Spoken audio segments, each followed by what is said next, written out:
Look, you might be of the opinion that there is no such thing as the perfect car, but some out there, namely Skoda fans, would like to dispute your opinion because this, the Octavia RS, apparently no other car can do everything as well as this can. However, there is an awful lot of Volkswagen going on under the sheet metal here, and that does raise a few concerns when it comes to reliability. So guys, let's get to the bottom of this. Is a used Octavia RS like the ultimate Swiss Army knife of cars? What actually goes wrong with them, and should you ever seriously consider buying one? How about we find out?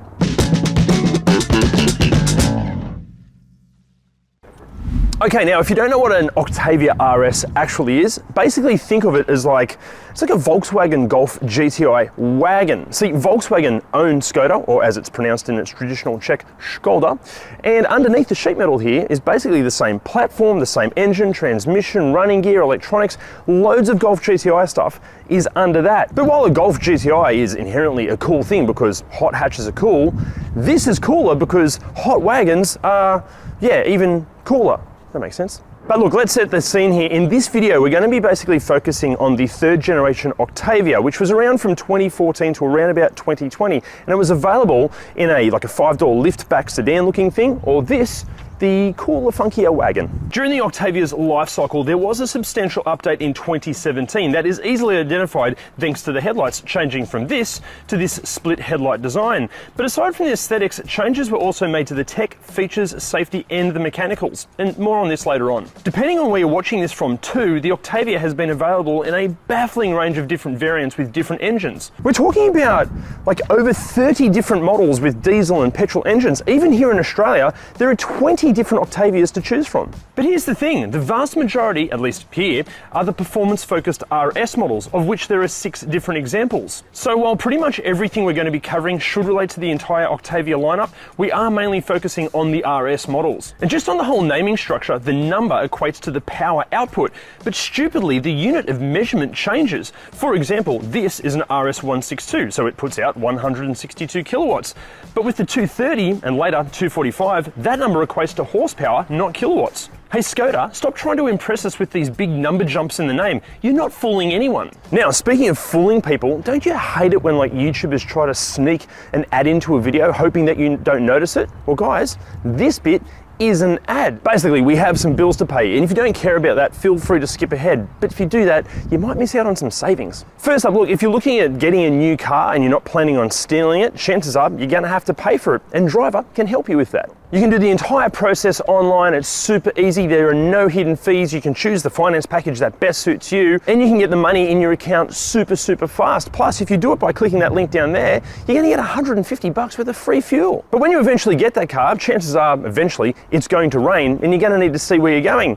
Well, that's where WIPERTECH can help you. Guys, order the awesome WIPERTECH wipers online, get them delivered to your door. They're super easy to install. And if you do all that by clicking the link down there, you're gonna get 15% off and free express shipping. Now let's get back to the Octavia and talk looks for a second. Now look, this is one of those cars, it looks so much better in the metal than it does in pictures. Like, I'm gonna be honest here, I adore these things, especially in Nardo grey. Stick a fork in me, I am done. I would love one of those. But it's funny, when I'm like scrolling through online and looking at different photos of it, I kind of get to a point of going, I don't know. And then you see one in real life and go, no, yeah, I know. Awesome. Actually, you know what? And this is controversial. I think this is a far more convincing wagon design than like a Golf R wagon. There, I said it. I stand by it. Do what you will with that in the comments, you Golf fans. Also, in the 5-door liftback form, talk about like a seamless integration of a liftback style body in a sedan looking body shell. Like, it's just genius. Like, imagine how awesome it would be if you could get like a WRX sedan or like an Audi S3 sedan, but with that sedan kind of look, but the back lifts up like the Skoda. That'd be brilliant. But obviously the big question with the looks is, what is the TBTL factor? Actually, what is the TBTL factor? It's the turn back to look factor. It's when you do this, you get out of your car, you lock it and you walk away and you go, that's the TBTL. I give this car about a 7.1. If it was Nardo grey, 8.2. Now inside, this is where the carryover from Volkswagen becomes even more apparent and potentially not in a great way. See, Volkswagens, generally speaking, ask a few $1,000s more than their Skoda equivalents, and you can tell through the materials used in the interior. So like just the plastics and everything you touch and use, it doesn't feel quite as premium as a Volkswagen, let alone an Audi. And sometimes you can especially tell this once they are a few years old. When they're fastidiously maintained, the interiors hold up really, really well. But when they're not, like on my mate's 2018 model, like he and his kids abused that car, and the interior, to call it shabby would be a massive understatement. But in this particular car, which the owner does use on a daily basis and does take it to the track as well, it gets a hell of a workout.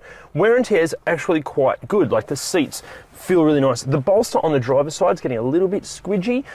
Some of the door cards, there's a few little scratches and marks here and there, but overall, aging nicely. The textures still feel textury. I should also mention, look, overall, even with the update, the overall design doesn't change, but depending on what trim spec and what year model you're looking at, the materials can vary between all of the different trims and year models. Now, ergonomics-wise, fantastic. Volkswagen nail it with driving position, and also these seats, the perfect balance between supportive yet still comfortable on a long drive, heaps of adjustability.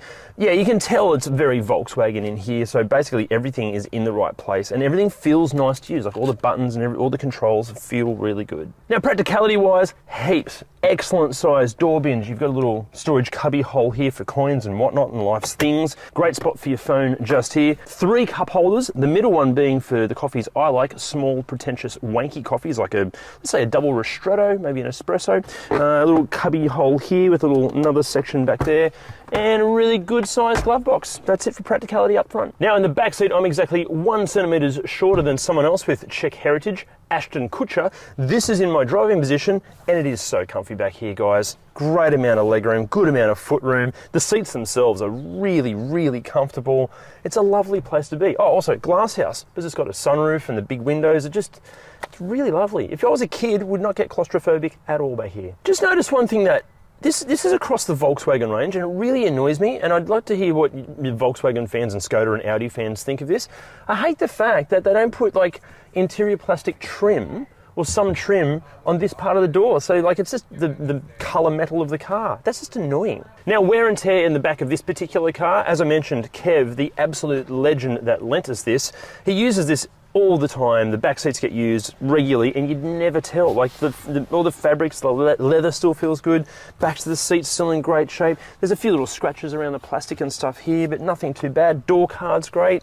This cops a flogging and you wouldn't know. And then practicality in the back seat, you've got a cool little storage bin here, your own air conditioning vents, a couple of map pockets there, more door bins that, like the front, are felt lined to keep all of your cold drinks warm. Pull down armrest, again with 3 cup holders, including the wanker one. And I think that's about it. There's like lights there. Yeah, it's good. And obviously practicality in the boot, being a wagon, is fantastic. Also, to put the seats down, just pull the lever and they fold down. Unfortunately, they don't fold completely flat. That's a bit annoying, but besides that, really, really good practicality back here. Plus, the floor mat is double-sided. So just say you've got like a dirty mountain bike, just spin this over and the carpet doesn't get too dirty. Fantastic. Overall, amazing practicality. Oh, also just another thing, in the non-wagon, in the liftback, still exceptional practicality in the boot.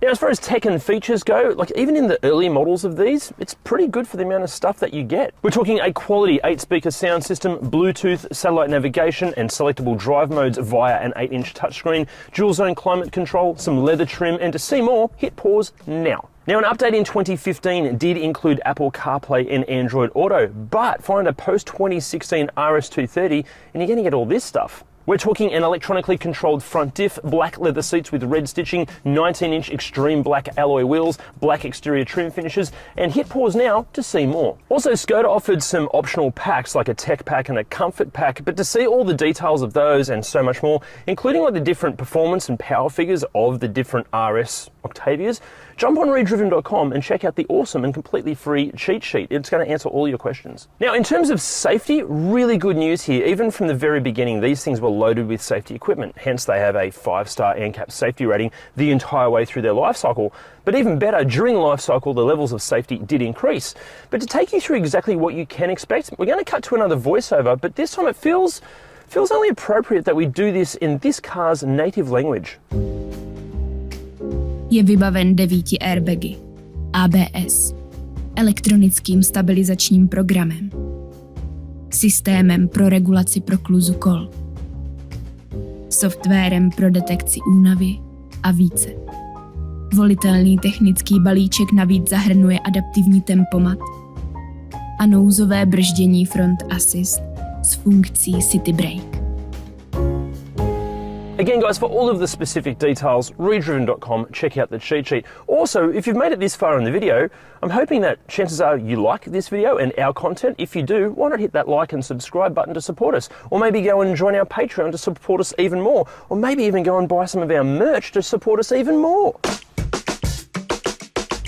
Okay, so what does a used Octavia like to drive? Well, let's start with the negatives first, of which there are 2.5. Firstly, and look, this isn't necessarily the Octavia's fault, it's just inherent to all dual clutch transmissions. At low speeds around town where you're going to be driving it most of the time, it's just a bit clumsy. It's kind of like, it's like, oh, what are we doing? Oh, first gear, second gear, okay, cool.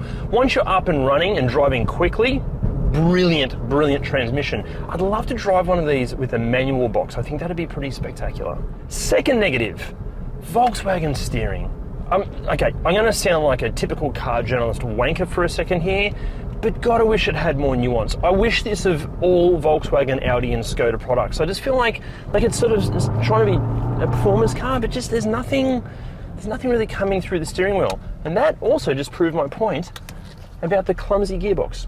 And thirdly, the 0.5 is some of the rattles and weird noises. It's not terrible. My mate's Skoda Octavia RS wagon, it sounds like a horribly fitted cutlery drawer. It's just rattly like crazy, but he does abuse that car. This one, there are just a few little mysterious rattles here and there, but they do sound like hard plastics. And that's just a bit disappointing. But then positives, of which there are way too many to go through in this video. We're gonna have to cut it down, otherwise I'll be raving about how much I love this car all day long. Firstly, power plant. Now, coming clean here, this car isn't exactly standard. Kev that owns it, he does take it to the track all the time. So it has aftermarket brakes, has coilover suspension, and it has a stage 1 tune. That stage 1 tune, guys, it is rapid. Rapid to the point that traction is a real issue. Now, a Golf R, you floor it in a Golf R, and as you'll see from our review video, and I'm going to put the link at the end in the end card of this video, the Golf R, you floor it, it's got all the traction in the world and just fires you out of a hole like a cannon. But it's not that much fun. The Golf R around town, yeah, it's just another Golf. This is a Golf GTI wagon, and it feels like a Golf GTI wagon because you've got to modulate the throttle all the time. You can't just like floor it out of a corner because it just wheel spins. But then when you modulate it and kind of flow it through the exit of a corner, oh, it's so satisfying. Now, I'm pretty sure this car doesn't have the diff. Some of the later models had a diff, and that would make all the difference in the world. The diff would just rip you through the corner. But it's fun. It's a fun car to drive. Now, it is on coilovers, which a lot of people instantly go, well, it's going to ride like a horse and cart. But it doesn't. Like, this feels better than any Octavia I've driven. Like, I actually feel this is a more compliant ride, yet also, like, it's firm, no doubt about that, but it's nice. Like, it soaks up bumps really well, it's never harsh, but then through some corners, it's just got so much confidence. Look, overall, I can't think of many other cars that have like this level of widespread ability. Like, it'll handle a school or like an IKEA run just as well as it will handle a track day.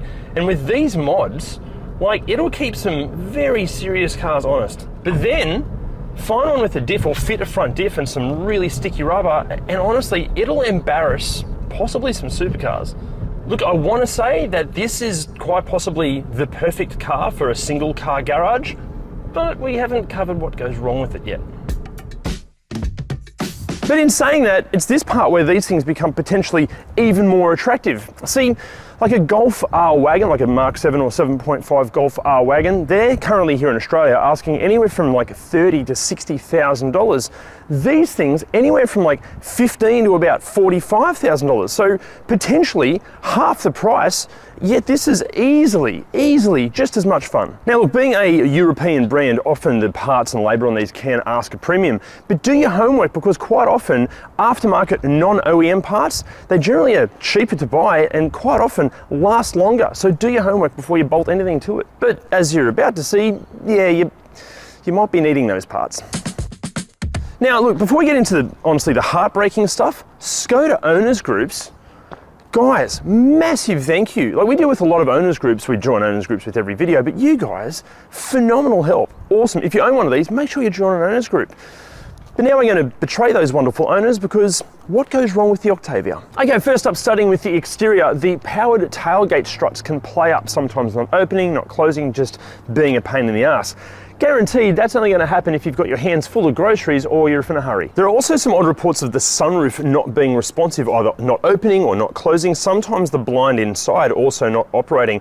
Also, all the drainage holes, it is critical to make sure that they are cleaned out regularly, because water can basically build up there, eventually leak into the cabin and cause all sorts of havoc with the electronics. Actually, just on the electronics, it seems that really anything powered by electricity can have some dramas. We're talking about tail lights kind of playing up and flickering, door lock actuators, power windows, power mirrors, anything with electricity going to it can have some issues. Now, on some earlier models, the door seals can apparently perish really easily, a bit too quickly, and also some owners have had issues with the plug and just draining the water out of the door. That can be a pain in the ass. Now, according to many of the owners groups, the standard profile of tyre that come with these as standard are a bit too thin for Aussie conditions, but if you increase that profile a bit, it can do wonders to the car. Now, be on the lookout for dodgy repair work. My mate that owns one of these, that kind of honestly abuses it, he had the front bar repainted, but he did it on the cheap and it looks bloody terrible. Actually, there's a whole bunch of other things you need to be on the lookout with really any used car. Go and watch our Ultimate Used Car Buyer's Guide, so it makes that whole process easy. Now inside, look, the electronic gremlins, they continue on. There's a whole bunch of different reports of anything with electricity running to it having some faults. Especially the infotainment systems, they can glitch out, and there are even reports that the actual screen itself can get really hot. Now, there are loads of reports that the little scroll wheels on the steering wheel, they can fail. Not just fail as far as like scrolling and selecting things, but the actual plastic can like crack and break and fall apart. It's not a hard fix, but it is a pain in the ass. Also, many owners, as soon as they start the car, turn off the stop-start functionality, because apparently that increases battery performance immensely. Oh, also, there has been some complaints about the stitching on some of the seats just kind of fraying and coming loose way too early. And then we have the reports of rattles, which are copious apparently in these things. We're talking rattles from the dash area, rattles from the A, B and C pillars, under the seats, rattles everywhere. Basically, it seems like the way that an Octavia communicates with you is through its rattles, but then it's almost like each Octavia has its own kind of rattle accent. Now, mechanically, what goes wrong with the Octavia? Like, I can't tell you because I'm not a qualified mechanic. Even if I tried to tell you, you shouldn't listen to me because I'm not a qualified mechanic. But you know who is? It's Jim. In standard unmodified versions of these, by far the most common and somewhat expensive repair you'll need to do is the water pump and thermostat modules. Typically, you might only get 50, 60,000 Ks out of them before they start leaking. And we've also found that the aftermarket or non-genuine replacements often outlast the genuine pumps. Ignition coils are also a commonly replaced part, and they often have PCV or engine breather problems. And they also often have oil consumption issues, and quite often a lot of those issues are all tied in together. But oil consumption is a really big and serious problem. We do occasionally see timing chain complications, but typically not a huge problem. And we also notice on these, unlike a lot of the other Volkswagen Audi group type of engines, they don't get a lot of clogging up of the inlets, because these, or the later ones of these, actually have direct injection and port injection, so that helps keep the ports nice and clean. As for the 2-litre diesel, look, these have a timing belt, not a timing chain, and they're due at every 105,000 Ks, or 7 years. But you need to do that really way more frequently if there are any oil leaks in that area, which is a very common problem. Also, we see tensioner and idler complications occasionally too. So if it's got a few years on it, regardless of the Ks, definitely get that timing belt seen too. Also on the diesels, the inlet systems, the throttle bodies and the EGR valves are really, really prone to clogging up with carbon and gunk. Look, it's interesting that these things would benefit greatly from the installation of a catch can like a lot of other diesels do. But the problem here is real estate. We have done them in the past, but typically trying to put a catch can in the engine bay of one of these is near impossible. But yeah, it would benefit greatly. And because they do tend to choke up, sometimes that leads on to DPF complications. But typically, if they're well serviced, the DPFs on these aren't too bad. Now, historically, any from the Volkswagen Audi group, when they get a few years on them, all of the engine bay plastics become extremely brittle. It's a really common problem. And make no mistake, as these age, it'll be a problem on these too. In fact, I don't know if you can see over my shoulder down there, there's a Q5, which has just become an absolute nightmare because of the feeble engine bay plastics. Transmissions in these, well, the manuals, the biggest problem there is the dual mass flywheel failing and rattling and going out of balance. The DSG transmission, well, they do occasionally have some mechatronics units and some accumulator issues, but if well serviced, they are actually not as bad as the internet would have you believe. They do suffer, and some people complain about slow speed and harsh shifting, but I don't understand. At a track day, typically you're not doing slow speed, so I really don't understand what that's all about. And speaking of track days, some of these on the market are modded, so if you're looking at one, just make sure those mods have been done properly with good parts, and if it's got a tune on it, make sure that tune has been done by a reputable tuner, because tuned badly, if they run lean, they will just blow up. Look, just on those mods, if you have one or you're going to buy one, a great resource is the owners group, especially for this car. We found the members of the owners group for this Skoda RS were extremely helpful. So yeah, big shout out to them. Okay, so after all of that, should you buy one? Look, I so want to say yes, because as you can probably tell, I bloody love these, but the answer to that really depends on you. See, if you're anything like me, which means you're relatively efficient with the spanner, and you have a best mate that is a mechanic, and you are happy to deal with potentially persistent gremlins because the car causing the drama is just so cool and unique, and you're at a point in life where you need the sensible stuff like practicality and safety, but you don't want to let that inner hoon die just yet, yes, buy one, but do your homework and only buy, the perfect Octavia for you. Also, maybe pop like $10,000 aside. Best case scenario, you can use that on modifications. Worst case scenario, you can pay for the repairs. But if you're not in a position to call on a spare $10,000 easily, and the thought of tinkering and maintaining a car sounds like an absolute nightmare, sorry, no, do not buy one. Look, I totally get it. These are an incredibly tempting single car garage, but they're a car that are really only for true motoring enthusiasts. And what I mean by that, these are people that enjoy fixing and maintaining their cars just as much as driving them. So guys, the big question is, would you buy one of these or would you buy something else? Let us know in the comments. See you next time. Okay, but the big question with them, now wear and tear in the back of this particular car, remember this is used as,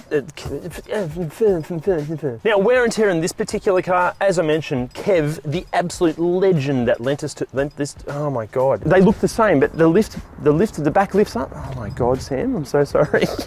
Now, an update in 2015 did include Apple CarPlay and Android Auto, and I've forgotten the rest of this line. They're known to perish a bit too soon. Also, someone has, like a quality 8-speaker sound system, Bluetooth, sat-nav. Sorry. Did you hear that, Cal? Or viewers? This will go in the bloopers. That was Sam sneezing and ruining my take. He's the co-founder of ReDriven, but he lets me down once a year, and that was the one time. Here we go.